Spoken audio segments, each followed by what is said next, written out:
Hello friends, नमस्ते। कैसे हैं आप सब लोग। मैं हूं डॉक्टर मनोज, एक अरोमा थेरेपिस्ट, एक नेचुरोथेरेपिस्ट। दोस्तों, अरोमा थेरेपिस्ट एक वो व्यक्ति होता है, वो प्रोफेशनल होता है जो अपने पेशेंट्स की सभी बीमारियों का इलाज अरोमा एसेंशियल ऑयल से करता है। और कुछ इसी तरह के इन्फॉर्मेटिव वीडियोस हम इस चैनल पर अपलोड करते हैं। इस चैनल को आपका बहुत सारा प्यार मिल रहा है, बहुत तेज़ी से ये चैनल ग्रो कर रहा है, उसके लिए बहुत बहुत शुक्रिया। दोस्तों, आज का जो हम वीडियो बनाने जा रहे हैं वो है सेबोरिक डर्मेटाइटिस पर। यह है एक ऑन डिमांड वीडियो है जिसकी डिमांड बहुत सारे व्यूअर्स ने की थी, लेकिन सबसे ज़्यादा जो डिमांड आ रही थी वो आ रही थी सुप्रिया दीक्षित जी की तरफ से। तो इस वीडियो को शुरू करते हैं बिना ज़्यादा वक्त गवाए हुए। दोस्तों, सेबोरिक डर्मेटाइटिस एक ऐसी प्रॉब्लम है जिसमें हमारी स्कैल्प पर विशेषकर स्केल्स होना शुरू हो जाते हैं। ये स्केल्स बहुत ज़्यादा ड्राई होने की वजह से एकदम जिस तरह से चांदी का वर्क होता है उसी तरह से दिखाई देने लगते हैं। इसका रीज़न हमें अभी तक नहीं पता चल पाया है, क्योंकि मेडिकल साइंस इसको चेक करने के लिए अभी तक बहुत सारे ट्रायल्स, बहुत सारे रिसर्च कर रही है। डैंड्रफ, सेबोरिक डर्मेटाइटिस, सोराइसिस और एक्जिमा, ये कुछ ऐसी प्रॉब्लम्स हैं जिनके बीच में भेद कर पाना या डिफरेंस कर पाना बहुत ज़्यादा मुश्किल होता है। लेकिन सेबोरिक डर्मेटाइटिस की ये प्रॉब्लम है, इसके लिए एक बहुत सिंपल सा टेस्ट होता है जिसके अंदर हम जो सेबोरिक डर्मेटाइटिस वाली जो कंडीशन दिखती है उन स्केल्स को उठाते हैं और उन स्केल्स को उठाकर पोटेशियम हाइड्रोक्साइड एक केमिकल होता है जिसके अंदर मिलाकर उसे माइक्रोस्कोप से देखते हैं। जब हम उसे माइक्रोस्कोप से देखते हैं तो हमें पता चलता है कि एग्जैक्टली इसके अंदर सेबोरिक डर्मेटाइटिस नाम का एक बैक्टीरिया है जो कि प्रॉब्लम हमें दे रहा है। अब एग्जैक्टली सेबोरिक डर्मेटाइटिस है क्या? तो अगर हम सिंपल भाषा में समझें तो सेबोरिक मतलब सीबम, सीबम मतलब ऑयल बनाने वाली जो ग्रंथि होती है हमारी स्किन के अंदर, जब वो ऑयल का प्रोडक्शन ज़्यादा शुरू कर देती है, मतलब जब उसके अंदर ऑयल बनने का जो स्पीड है जब वो ज़्यादा हो जाता है तो वो ऑयल बहुत तेज़ी से हमारी स्कैल्प के बाहर मतलब सरफेस पर आने लगता है। और सरफेस पर आने की वजह से बहुत सारे जर्म्स, बहुत सारे बैक्टीरियाज आकर के यहाँ पर ग्रोथ करने लगते हैं, क्योंकि ये सीबम जो होता है ये बहुत सारे जर्म्स और बैक्टीरियाज का फूड बन जाता है। और इसी वजह से सेबोरिक डर्मेटाइटिस मतलब एक तरह का इन्फेक्शन हो जाना। डर्मेटाइटिस जो वर्ड होता है उसका मतलब होता है इन्फेक्शन। तो सीबम की वजह से जो इन्फेक्शन हो रहा है उसे सेबोरिक डर्मेटाइटिस कहा जाता है। इसके अंदर पपड़ियां निकलने के साथ साथ या स्केल्स निकलने के साथ साथ बहुत तरह की ईचिंग, बर्निंग, टिंगलिंग सेंसेशन भी होती है। और बहुत सारे क्लाइंट जब इसे स्क्रैच करके निकालने की कोशिश करते हैं तो ब्लीडिंग तक होने लग जाती है। छोटे छोटे पैप्यूल्स होना, छोटे छोटे रैशेस आना स्कैल्प के अंदर, ये एक बहुत आम बात है सेबोरिक डर्मेटाइटिस के अंदर। लेकिन क्या ये सिर्फ स्कैल्प पर होता है? नहीं, ऐसा नहीं है दोस्तों। ये हर उस जगह पर हो सकता है जहां पर हेयर ज़्यादा होते हैं, चाहे वो हमारी आईब्रोज हो या मेल्स के अंदर होने वाला चेस्ट का पोर्शन या हमारे प्राइवेट पार्ट्स या हमारे बटक्स के बीच में होने वाली हिप लाइन।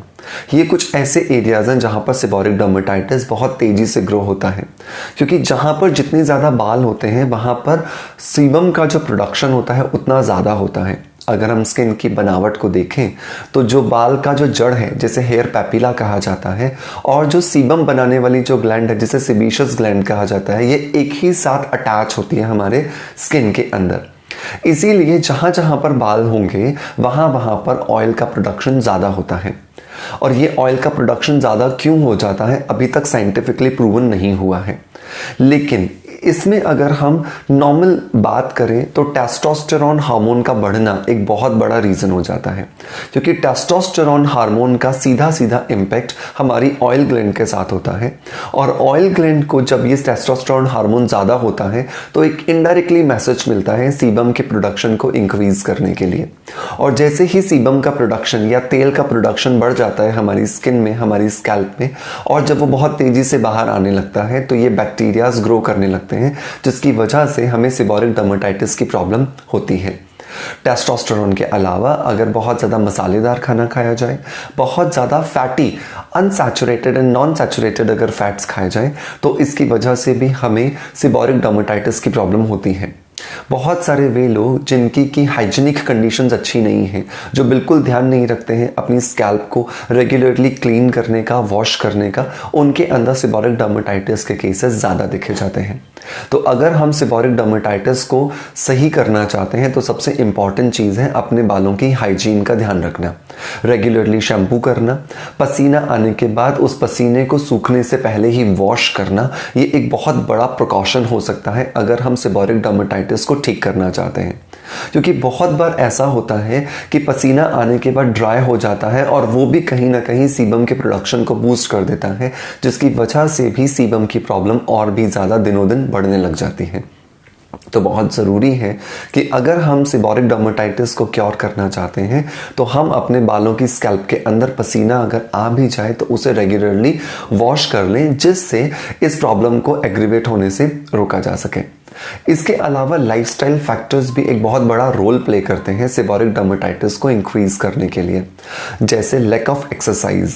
अगर हम एक्सरसाइज नहीं करते हैं तो जो सीबम स्कैल्प से निकल करके अंदर से निकल करके बाहर आ रहा है वो हमारी स्कैल्प पे जमा होने लगता है, जिसकी वजह से वो वॉश ऑफ नहीं हो पाता। लेकिन अगर हम एक्सरसाइज करते हैं और हमारी बॉडी से पसीना निकलता है तो पसीने के फ्लो से, पसीने के बहाव से वो जो सीबम हमारी स्कैल्प पे चिपका हुआ है उसकी पकड़ लूज होती है, और जब हम शैम्पू करेंगे या जब हम बालों को धोएंगे तो वो सीबम निकलना शुरू हो जाता है। सीबम को और ज़्यादा हमें कंट्रोल करने के लिए ब्लड सर्कुलेशन को बढ़ाना ज़रूरी होता है, जिसके लिए भी हमें बहुत ज़्यादा मदद मिलती है हमारी एक्सरसाइज से। इसके अलावा स्ट्रेस एक बहुत बड़ा फैक्टर है जिससे भी सेबोरिक डर्मेटाइटिस की प्रॉब्लम्स बढ़ जाती हैं। अगर कोई व्यक्ति बहुत ज़्यादा रेगुलरली स्ट्रेस में रहता है या डिप्रेशन की सिचुएशंस में रहता है तो भी उसको बहुत ज़्यादा सेबोरिक डर्मेटाइटिस की प्रॉब्लम्स हो सकती हैं। इसलिए बहुत ज़रूरी है कि अपने स्ट्रेस को कंट्रोल करने के लिए भी बहुत सारे एफर्ट्स किए जाएं। अगर आप स्ट्रेस को कंट्रोल नहीं कर पा रहे हैं तो अरोमा थेरेपी आपको बहुत ज़्यादा मदद करेगी। अरोमा थेरेपी में हमने इस चैनल के ऊपर बहुत सारे स्ट्रेस को कैसे कंट्रोल किया जाए इसके बारे में वीडियोस बनाए हैं। आपने नहीं देखे तो ज़रूर चैनल पे जाके सर्च करें, आपको वो वीडियोस बहुत ज़्यादा फ़ायदा देंगे। इसके अलावा मैं अगर मैं बात करूं तो बहुत सारे वो शैम्पूज जो हमारी स्कैल्प को ड्राई करते हैं, या वो सोप जो हम बॉडी में नहाने के लिए इस्तेमाल करते हैं लेकिन उनका फंक्शन हमारी स्किन को ड्राई करना होता है, ये भी कुछ रीजंस बनते हैं जिसकी वजह से हमारी बॉडी पर सेबोरिक डर्मेटाइटिस जैसी प्रॉब्लम्स आने लगती हैं। कुछ स्पेसिफिक बीमारियां जैसे थायराइड, हाई बीपी, लो बीपी, डायबिटीज़, इनकी जो मेडिसिन दी जाती हैं उनकी वजह से भी कुछ लोगों को साइड इफ़ेक्ट्स के फॉर्म में सेबोरिक डर्मेटाइटिस को फेस करना पड़ता है। तो ये तो कुछ बातें कि हम लोगों ने सेबोरिक डर्मेटाइटिस होता कैसे है या क्या इसके रीजंस हैं। अगर हम इसके सॉल्यूशंस की बात करें तो सेबोरिक डर्मेटाइटिस के सॉल्यूशंस के लिए सबसे पहला और सबसे इम्पॉर्टेंट जो फैक्टर काम करता है वो करता है लाइफस्टाइल को सुधारना। आपकी लाइफस्टाइल जितनी ज़्यादा बेहतर होगी, आपकी लाइफस्टाइल जितनी ज़्यादा बैलेंस्ड होगी, उतना कम आप इस प्रॉब्लम को फेस करेंगे।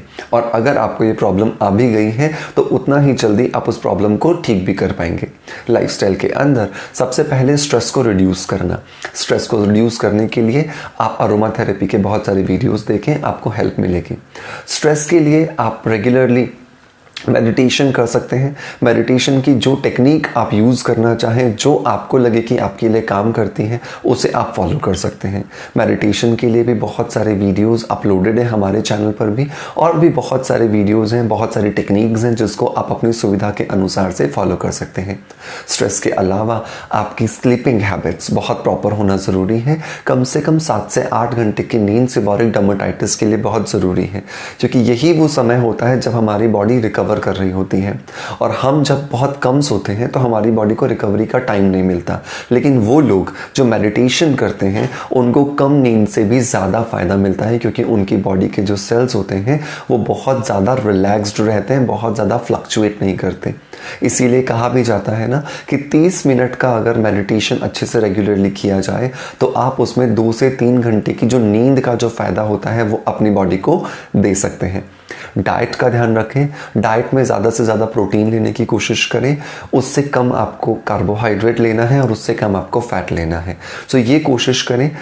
चीनी, सफ़ेद नमक, मैदा और वनस्पति घी, ये 7 सफ़ेद जहर बताए गए हैं नेचुरोपैथी के अंदर। इन्हें कम से कम यूज़ करने की कोशिश करें। जितना आप इन्हें अवॉइड कर सकते हैं उतना आपके लिए बेहतर होगा।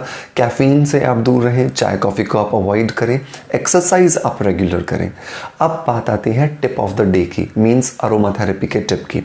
अरोमा थेरेपी की टिप की जब हम बात करें तो सीबोरिक डर्मेटाइटिस के लिए बेसिल एसेंशियल ऑयल बहुत ज़्यादा हेल्पफुल होता है।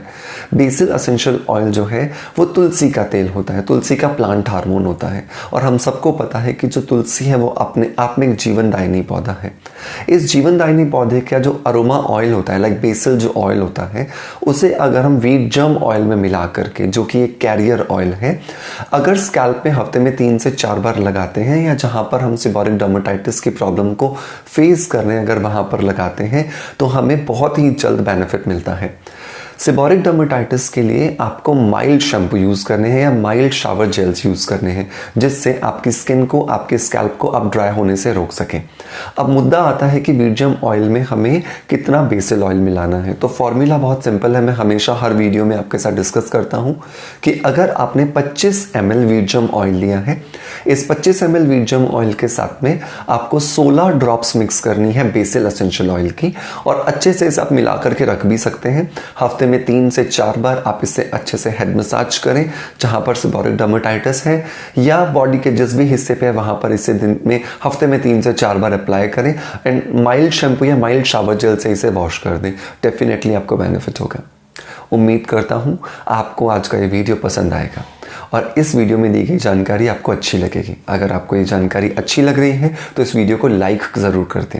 लाइक करने के साथ साथ वो लोग जिन्हें इस वीडियो की ज़्यादा ज़रूरत है उन तक इस वीडियो को शेयर ज़रूर करें, और कमेंट करके बताएं कि आप आने वाले वीडियोस कौन से टॉपिक से जुड़े हुए देखना चाहते हैं। और हाँ, अगर आप अभी तक हमारे चैनल को सब्सक्राइब नहीं किए हैं तो सब्सक्राइब ज़रूर कर लें। साथ के साथ बेल नोटिफिकेशन आइकन जो है वो ज़रूर प्रेस करें, जिससे आपको रेगुलरली नोटिफिकेशंस मिलते रहेंगे। इसके अलावा आप हमें फेसबुक और इंस्टाग्राम पर भी फॉलो कर सकते हैं डॉक्टर मनोज दास जयपुर के नाम से। आपका प्यार इस चैनल को इसी तरह मिलता रहेगा, इसी आशा के साथ आज आपसे अलविदा लेता आपका नॉलेज फ्रेंड, आपका साथी डॉक्टर मनोज। Thank you.